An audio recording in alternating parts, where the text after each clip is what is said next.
Hey there, I am doing a review of these Belador bath mats or bath rugs.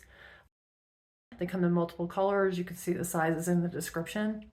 One of the key things that I was looking for was bath mats that were not going to slip and that were absorbent enough. And I did read comments on multiple different rugs that I purchased, because I purchased a number of different ones to try, that said that they slipped. And some of them did slip.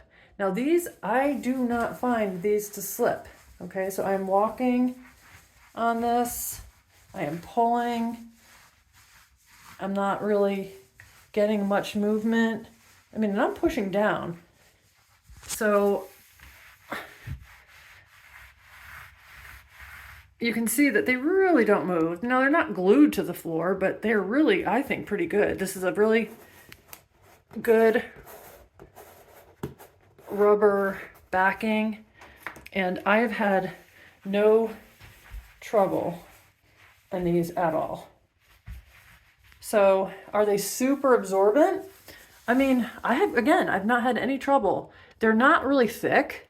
Okay, so they're not memory foamy, but they are chenille. So they're, softish like chenille.